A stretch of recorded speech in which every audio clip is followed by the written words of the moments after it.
और सब देखो, और भी जाते जाते एक और बात करें, जैसे होली है ना, तो लोग होली में कहते हैं कि साल भर तो नहीं पीते लेकिन होली में पी ऐसे।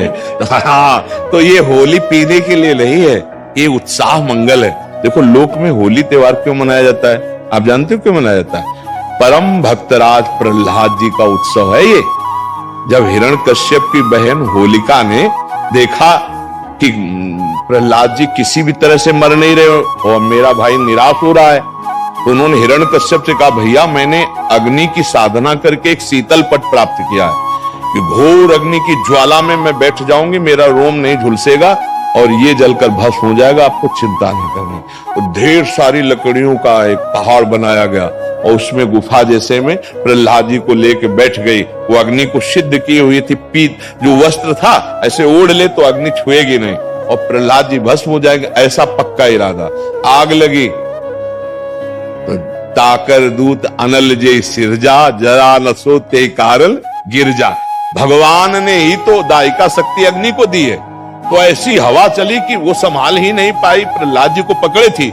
पीत पर जो था अग्निपट शीतल, वो प्रहलाद जी के ऊपर आ गया और ज्वाला ऐसी बड़ी कि जलकर भस्म हो गई। होलिका जिसको प्रहलाद जी का बाल बांका ने, सुबह जो कुछ प्रहलाद जी के पक्ष के भक्त थे कुछ दुष्ट भी थे, दोनों देखने के लिए कि देखें अब तो राख ही मिलेगी, तो वहां देखा सब राख था, प्रहलाद जी शांत भाव से नाम कीर्तन कर रहे हैं। तो सबने परिक्रमा की, आज भी की जाती है, होली की पूजा की और तिलक लगाया और वहीं कीर्तन किया। ये कीर्तन का उत्सव, आनंद उत्सव मनाया जाता है भक्त प्रहलाद। तो अब दुष्ट आनंद कैसे मनाएंगे? शराब पी के नाली में। और भक्त कैसे बनाएंगे? गुजिया रबड़ी रसगुल्ला खा करके खूब नाम कीर्तन, पद कीर्तन, एक दूसरे को रंग लगाना, गले लगाना। और दुष्ट कैसे लगाते हैं? हाँ, दुष्ट लोग शराब पीते नाली क्योंकि, और ऐसी गंदी गंदी चीजें नहीं, वो कोयला मुंह में लगा, ऐसी होली नहीं खेलनी चाहिए। वो हिरण्यकश्यप के पक्ष के लोग होते हैं। हाँ, प्रहलाद जी के पक्ष के परस्पर लगा के चरण छू के एक दूसरे के घरों में जाते, पद गायन करते, होली के लिए करते। तो हमारी सबसे प्रार्थना है कि गंदी होली मत खेलना, कोई नशा मत करना, शराबाज, खूब अच्छे अच्छे पदार्थ बनाओ, खाओ पियो और एक दूसरे को रंग लगाओ, होली उत्सव मनाओ। लेकिन ऐसे गंदी बात, ऐसे गंदे लोगों का संग, कि होली के पर्व पर हम सबसे प्रार्थना करते हैं कि कोई भी व्यसन किसी तरह का ना किया जाए। ये मांगलिक भक्त उत्सव है, भक्तराज प्रहलाद जी के उत्सव में हम ये होली का उत्सव मनाते हैं। इसका रहस्य है भक्तराज प्रहलाद का उत्सव। जैसे हम दीपावली मनाते हैं तो भगवान श्री राम जी विजय प्राप्त करके रावण से अयोध्या में आए, पधारे, तो दीपावली मनी ना, तो हमारे हर त्योहार का भगवान से संबंध है। भारतीय संस्कृति का जो त्योहार है वो भगवान से संबंध रखता है। तो भगवान से संबंधित त्योहार में मैं राक्षसों वाली बातें क्यों करे? ये राक्षसी बातें, शराब पीना, एक दूसरे को मारना पीटना, गाय। 1 घंटे केवल राधा नाम में चित्त लगाना, एक बार भी ना हटने पावे तो तुम्हें बहादुर मान लेंगे। 1 घंटे, और हमें 24 घंटे उसी में रहना है। लगा के दिखाओ चित्त, बहादुर हो तो लगा के दिखाओ। 1 घंटे केवल राधा नाम में चित्त स्थित रहे, 1 सेकंड के लिए बाहर ना जाए तो तुम्हें वीर बहादुर समझ ले। अगर समझते हो कि संत हराम का खाते हैं तो तुम खुद अनुभव करके बताओ। फावड़ा चला लेना, व्यापार कर लेना, ये सब साधारण बात है। असाधारण बात है मन को रोककर परमात्मा में लगाना।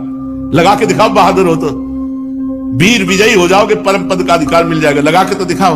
मन नहीं लगता भजन में, इसलिए सबसे कठिन काम है भजन करना। ये भजन के मार्ग में आकर प्रपंच फैलाना तो हो सकता है, आज ये अनुष्ठान, आज वो, आज ये व्यापार, आज ये व्यवहार, आज ये सब हो सकता है, मानते हैं सब हो सकता है। लेकिन एकांत में बैठकर परमात्मा में चित्त जोड़ना, पसीना निकल आएगा, होश खराब हो जाएगी। इसीलिए फिर आगे चलकर बैलेंस बना के चलने लगते। काम चल नहीं रहा, काम मिटा देना है। जा ही न चाहे कबों कछु, तुम सन सहज सने, चाह मिटी चिंता मिटी मनुआ बेपरवाह, अचाह स्थिति, कोई भी संकल्प नहीं मन में।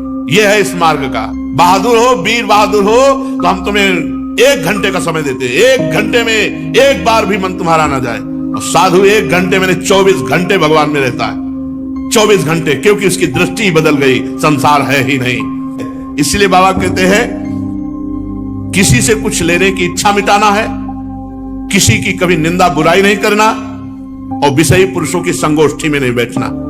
क्योंकि जो पापात्मा पुरुष है उसमें भी हम भगवत भाव करके प्रणाम करके दूरी बनाए, नहीं तो उसके परमाणु, उसकी दृष्टि, उसकी वार्ता हमारे हृदय में पाप वासना पैदा कर देगी।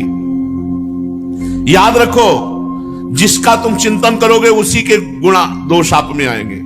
भगवान का चिंतन तो दैवी संपदा, और विषयी पुरुषों का चिंतन तो भोग आकर्षण, भोग भोगने की इच्छा, भोग के संकल्प, भोग का चिंतन यही रहेगा। इसलिए मना करते हैं विषयी पुरुषों की संगोष्ठी में नहीं बैठना।